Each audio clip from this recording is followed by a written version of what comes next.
Halo semuanya, kembali lagi bersama aku Delvinda Deladena dari Teknologi Rekayasa Otomasi dengan 3 digit terakhir 00. Di dalam video kali ini, aku mau mempelajari mengenai Object Oriented Programming, OOP di dalam bahasa asing.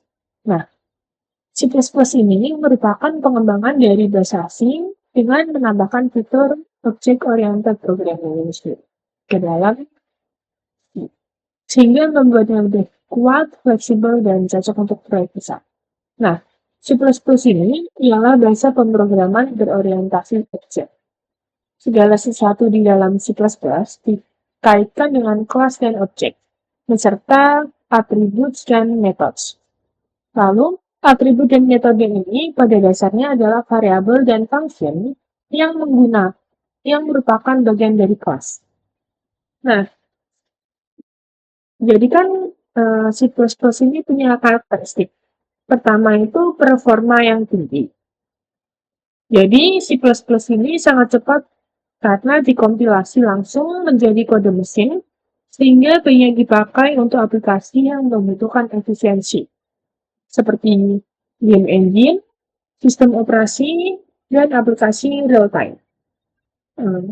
Kedua, ada C++ ini sudah mendukung OOP, atau Object Oriented Programming. Nah, C++ ini sendiri menyediakan konsep OOP seperti class and object, inheritance atau pewarisan, abstraction, dan lain sebagainya.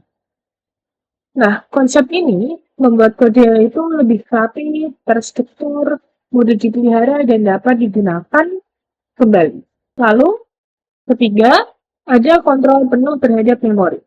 Jadi, C++ ini memberi programmer kendali manual terhadap penggunaan memori, alokasi dan dialokasi, serta pointer. Dan keempat itu multi-paradigm atau fleksibel.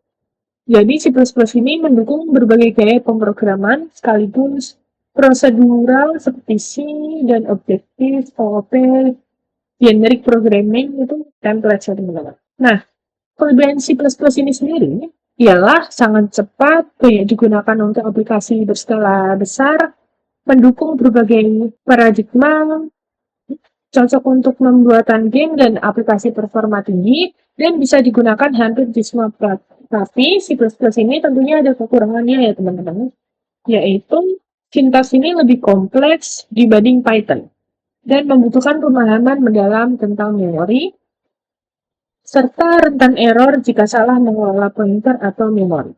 Nah, di sini terdapat OOP. OOP itu sendiri itu apa sih? OOP ialah Object Oriented Programming, yaitu paradigma pemrograman yang berfokus pada objek. Nah, objek sendiri itu ialah sesuatu yang memiliki data atau atribut dan perilaku atau fungsi. Di sini terdapat 4 pilar utama OOP, yaitu encapsulation, pembungkusan data, inheritance, pewarisan, polymorphism, banyak bentuk, serta abstraction, abstraksi. Tujuan OOP ini ialah membuat kode lebih rapi, mudah dikelola, dan dapat digunakan kembali. Pilar pertama ini, yaitu pembungkusan data, ini untuk menyembunyikan data internal agar tidak bisa diakses sembarangan dari luar kelas. Jadi, membuat data lebih aman dan hanya bisa diakses lewat fungsi yang diizinkan. Lalu, kedua ada pewarisan. Pewarisan ini merupakan kelas baru. Pewarisan ini berarti kelas baru dapat mewarisi sifat dari kelas lain. Manfaatnya itu agar menghindari penulisan kode berulang dan membangun hubungan is-a, seperti dog is an animal, dan lain sebagainya. Lalu, ketiga, ada polymorphism, banyak bentuk. Satu fungsi ini bisa memiliki bentuk berbeda tergantung objek. Manfaatnya ini berarti kode lebih fleksibel dan metode ini dapat di-override sesuai jenis objek. Lalu terdapat abstraksi, yaitu menyembunyikan detail kompleks dan hanya menampilkan bagian penting. Jadi, dapat menyederhanakan program dan fokus pada hal yang penting saja. Nah, contoh di dalam dunia nyatanya ini berarti kayak misalnya ada kelas bernama mobil. Mobil ini blueprint kan? Nah, dari kelas itu kita bisa membuat nih objek seperti ini. Oh, ini mobil Budi, oh ini mobil dia, dan Zaki, dan lain sebagainya. Sebelumnya, kenapa sih OOP itu penting? Karena OOP itu sendiri memudahkan kita mengembangkan aplikasi besar, memudahkan perawatan atau maintenance, mengurangi duplikasi kode, memudahkan kolaborasi antara programmer, serta struktur program yang lebih rapi. Nah, di sini pembuatan kelas ya teman-teman. Jadi untuk membuat kelas kita gunakan keyword seperti ini. Class, my class, public, integer minor, string my string. Nah, kelas ini merupakan keywordnya. Lalu public ini akses spesifiknya, lalu integer variable dan string variable. Nah, kata kunci kelas ini digunakan untuk membuat kelas yang disebut my class. Lalu, kata kunci public itu ialah penentu akses yang menentukan bahwa anggota, atribut, dan metode dapat diakses dari luar kelas. Lalu, di dalam kelas ini terdapat variabel integer my_num dan variabel string my_string. Jadi, ketika variabel dideklarasikan di dalam kelas, variabel tersebut disebut atribut. Dan akhiri definisi kelas dengan titik koma. Lalu, di sini membuat objek. Nah, di dalam C++ ini, sebuah objek dibuat dari sebuah kelas. Jadi, kita telah membuat kelas bernama myClass. Jadi, sekarang kita dapat menggunakannya untuk membuat objek. Untuk membuat objek myClass, tentukan nama kelas dan diikuti dengan nama objek. Untuk mengakses atribut kelas, jadi my_num dan my_string, itu gunakan sintaks titik pada objek. Lalu, di sini terdapat kelas methods. Jadi, metode ini adalah fungsi yang dimiliki oleh kelas. Jadi, ada dua cara untuk mendefinisikan fungsi yang termasuk dalam suatu kelas. Pertama, definisi kelas dalam, inside class definition, dan definisi kelas luar, outside class definition. Nah, di sini terdapat parameter. Jadi kita juga bisa meneruskan nilai ke metode seperti fungsi biasa. Seperti ini. Lalu terdapat konstruktor. Konstruktor ini adalah metode khusus yang secara otomatis dipanggil saat objek suatu kelas dibuat. Dan untuk membuat konstruktor ini, gunakan nama yang sama dengan kelas. Diikuti tanda kurung. Ini teman-teman. Ini sebagai konstruktor. Lalu, konstruktor ini memiliki aturan ya, pasti. Di sini, konstruktor itu memiliki nama yang sama dengan kelas. Tidak memiliki tipe pengembalian, bahkan void ya teman-teman. Dan biasanya diumumkan ke publik, dan secara otomatis dipanggil saat satu objek dibuat. Lalu, di sini terdapat inheritance atau pewarisan. Inheritance ini sendiri adalah konsep OOP di mana sebuah kelas baru dapat mewarisi sifat dan fungsi dari kelas lain. Dan memungkinkan suatu kelas untuk menggunakan kembali atribut dan metode dari kelas lain. Jadi ini membantu dalam menulis kode yang lebih bersih dan efisien dengan menghindari duplikasi. Nah, untuk mewarisi dari suatu kelas itu, harus menggunakan simbol .2. Jadi kesimpulannya, inheritance atau pewarisan ini untuk pewarisan sifat class parents ke class child dan mempermudah pembuatan program besar serta mengurangi kode berulang. Jadi untuk penjelasan PowerPoint ini cukup sekian dan aku mau langsung kayak pengaplikasiannya di VS Code. Nah, pertama-tama aku inputkan library bernama IOStream dan string karena menggunakan tipe data string. Lalu di sini saya menggunakan using space std agar penulisan kodenya itu lebih sederhana. Selanjutnya aku membuat kelas bernama person. Di dalam kelas ini aku menggunakan akses public agar ini bisa diakses dari luar, dan aku menambahkan variabel string name dan string add. Oh ya, sebentar, salah. Ini harusnya untuk yang edge-nya, ini biar kita integer ya teman-teman. Lalu di sini aku ketikkan person string n integer a.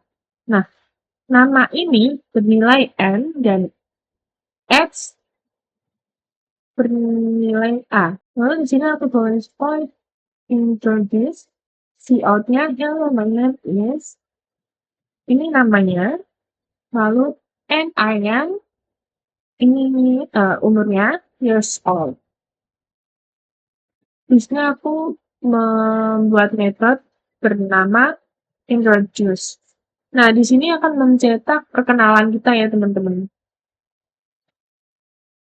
Lalu di sini aku tuliskan integer my person p yel, 20 tahun. Nah, lalu p.introduce cout-nya name dan age. Di sini aku membuat objek bernama p dari person itu sendiri. Di sini aku memberikan nilai yel dan umur 20. Kemudian aku memanggil metode introduce untuk perkenalan. Setelah itu menampilkan output name dan age secara langsung. Terakhir, jangan lupa program ditutup dengan return 0. Jadi kesimpulannya ini, kelas itu sebagai blueprint, di mana person yang udah kita buat di sini ialah template yang berisikan atribut, yaitu name dan age. Kemudian ada constructor, yaitu untuk menginisialisasikan objek. Kemudian terdapat template method, dan di sini aku namanya introduce untuk melakukan aksi. Nah, jadi setiap objek di person ini akan mempunyai name dan age-nya masing-masing. Di sini aku punya memanggil person p yel 20. Di sini memanggil nama yel dan umurnya 20. Nah, jadi itu untuk jadi ini untuk programnya ya teman-teman. Dan aku mau melihatkan tentang pewarisan itu sendiri. Di sini aku mau menjelaskan contoh dasar dari pewarisan. Di sini aku sudah membuat kelas induk dan kelas turis. Aku ketikkan include ISP dan include sektor. Jadi di sini aku sudah membuat kelas induk ya teman-teman. Di sini kelas induk bernama animal, di mana kelas ini mempunyai atribut bernama name, konstanta, animal, dan void, speak. Nah, berikutnya ini aku sudah membuat kelas turunan. Di sini aku membuat sintaks virtual public animal.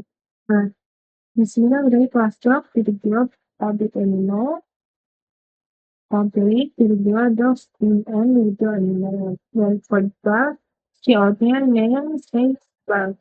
Lalu, di sini aku menuliskan juga integer main dog di body, di-nya speak, memanggil metode dari kelas induk, dan di-nya bash memanggil metode dari kelas turunan. Jadi, kelas animal ini merupakan kelas induknya. Dan kelas dog ini merupakan kelas turunan. Nah, di sini kan ada di speak dan di bash. Dan ini merupakan metode memanggil metode dari masing-masing kelas. Seperti yang aku omongin tadi, di speak ini untuk memanggil dari kelas induk, Dan Bieber memanggil dari kelas turunan. Di sini aku coba kan. Di sini kan terdapat outputnya body makes a sound dan body says bark. Hmm. Hmm. Nah,